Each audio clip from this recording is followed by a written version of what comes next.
শহীদ হয়ে গেলেন। একটু পরেই যে লোকটা আল্লাহর জান্নাতে গিয়ে আল্লাহর সাথে দেখা হয়ে যাবে, যে লোকটা শাহাদাতের পরে আল্লাহর সাথে জান্নাতে দেখা হবে, ওই লোকটা কোন দুঃখে পাজামার ফিতা দিয়ে আত্মহত্যা করতে যাবে? জোরে বলেন না সুবহানাল্লাহ। ভাইরা ও জালিমেরা, আমাকে তুমি দেখাচ্ছ মরণের ভয়, এই একটা লাশ দুইটা লাশ আমাকে দেখায় কোনো লাভ হবে না। কারণ হচ্ছে আমি তোমাকে স্পষ্ট ভাবে যেটি বলছি, শোনো ও জালিমেরা শোনো, আমাকে এগুলো দেখে বরকে দিতে চাচ্ছ।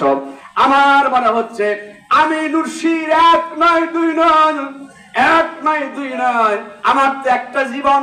আমি নুরশি রহমতুল্লাহ আলাইহির হাজারটা জীবন যদি থাকতো, আজ এই শুলির মঞ্চে ইসলামের জন্য হাজারটা জীবন জালেমদের সামনে বেলায় দিতাম। আর কত চাও শহীদ আল্লাহ, আর কত ক্রন্দন, আসবে কবে এ ধরাতে ও আল্লাহ তোমারই শাসন? একটু আমিন বলবো?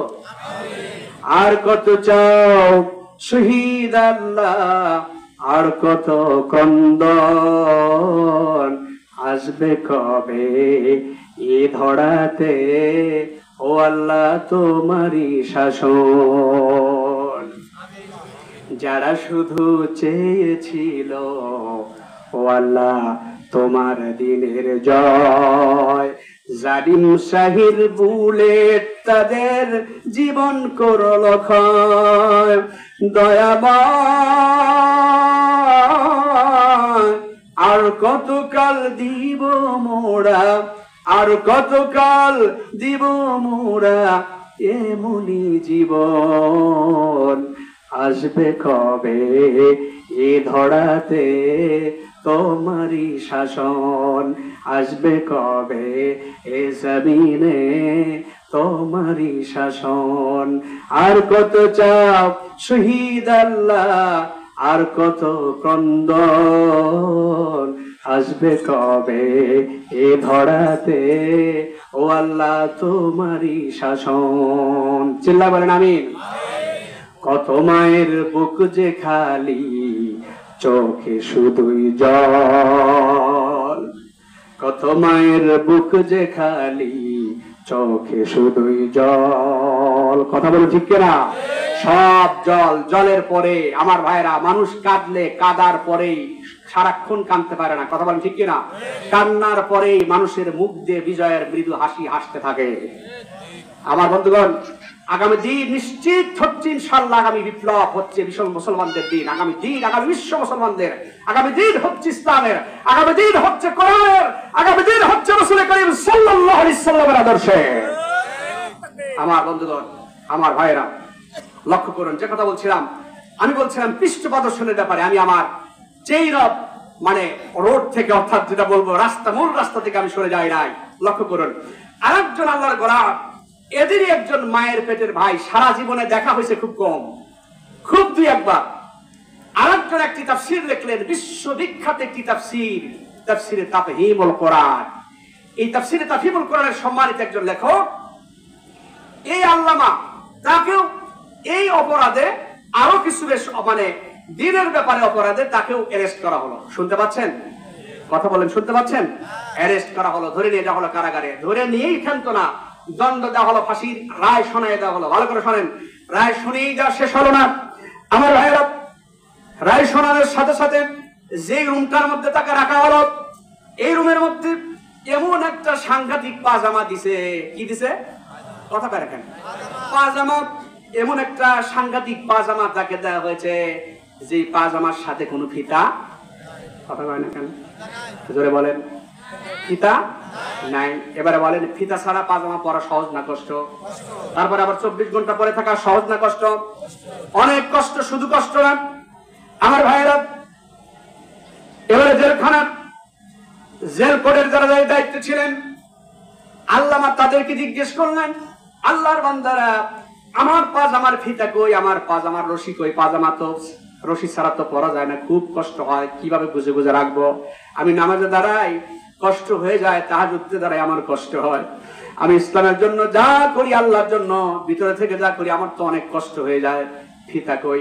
জেল কোডের দায়িত্ব যারা আছে তারা মৃদু মৃদু হেসে বলে, জাহাপনা জনাব, জাহাপনা আল্লাহর বান্দা ইমাম, শুনুন মাওলানা, এই জেল কোডের বিধান অনুযায়ী ফাঁসি দণ্ডিত যারা আসামি তাদেরকে পাজামার সাথে পাজামার ফিতা দেওয়া হয় না। মাওলানা ডেকে বললেন, কেন, কারণ কি? ভালো করে শোনেন, বলে কারণ কি? এবারে বিশ্ববিখ্যাত এই তাফসীরের লেখক 19 খণ্ডে খণ্ডিত একটি তাফসীর যিনি কোরআনের লিখলেন, আমার ভাইয়েরা 3.5 শতাধিকের মতো ইসলাম বুঝার মতো করে, সহজ করে, সাবলীল ভাবে, প্রাঞ্জল ভাষায় ইসলামকে মানুষের কাছে দেবার জন্য বইগুলো লিখলেন। লেখার পরে আমার ভাইয়েরা এই লোকটাকে ধরে নিয়ে পাজামার রশি দেওয়া হলো না। তখন তার ব্যাখ্যা দেওয়া হলো যে, শোনেন, পাজামার রশি এই জন্য দেয় না যে পাজামার রশি খুলে নিয়ে যদি আসামি ফাঁসি দেয়, কি নেয়? আরো ধরে কোন ফাঁসি যদি নেয়, পাজামার রশি খুলে গলার সাথে পেঁচায় এটাকে ফাঁসির রশি বানায় যদি নিজেই আত্মহত্যা করে, যদি সুসাইড করে, আত্মহত্যা করে, ফাঁসি নিয়ে যায়। আমার ভাইয়েরা, বিশাল জনতাকে বলছি, লক্ষ্য করেন, মাওলানা তাফসীরে তাফসীরুল কোরআনের সম্মানিত লেখক তিনি মৃদু হাসতেন আর ডেকে বললেন, পাগলেরা শোনো, কি আশ্চর্য কথা।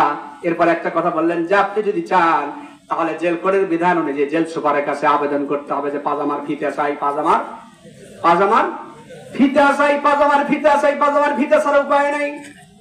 আবেদন করেন, অ্যাপ্লিকেশন করেন। মাওলানা ডেকে বললেন, আমার সাথীরা, আমার খাদেমরা শোনো, আমি হলাম মাজলুম, বিনা অপরাধে কোরআনের আওয়াজ প্রচার করার কারণে, কোরআনের বিধান, আল্লাহর বিধান প্রচারের কারণে আমি ইসলামের সাথে পৃষ্ঠ প্রদর্শন না করে মুখ মিলিয়ে দিয়েছি বলে বিনা অপরাধে আমাকে এই জায়গায় রেখেছে। আমি মাজলুম। মাজলুম কি কখনো পারে জালেমের কাছে কখনো ক্ষমা চাইতে? কথা বলেন। মাজলুম কি কখনো জালেমের কাছে ক্ষমা চাইতে পারে? এই জন্য কিছু মানুষকে বলা হয়েছে যে আপনি এই ভিক্ষা চান, সেই ভিক্ষা চান।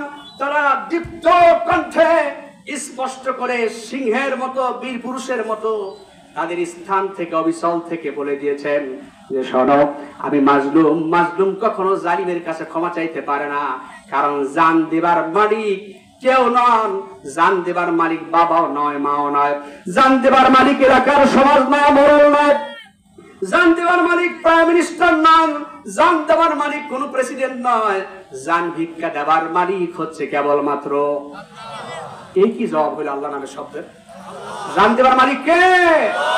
জান নেবার মালিক কে? আমার ভাইরা, এই কথা যখন বললেন যে জালিমের কাছে কি মাজলুম ক্ষমা চাইবো নাকি? আমার ভাইরা, এমন কথা যখন বললেন, বলার সাথে সাথে আমার বন্ধুগণ, তারপরে লক্ষ্য করুন, তিনি মৃদু হেসে বললেন, এ জালিমেরা শোনো, লোকেরা যারা আমার প্রতি জুলুম করছে তাদেরকে শোনায় দিচ্ছে, শোনো, আমার পাজামার ফিতা নিয়েছে, ফিতা দিলে আত্মহত্যা করবো বলে মনে করে তারা নিয়েছে, ঠিক। তবে কোন দুঃখে, যে লোকটা একটু পরে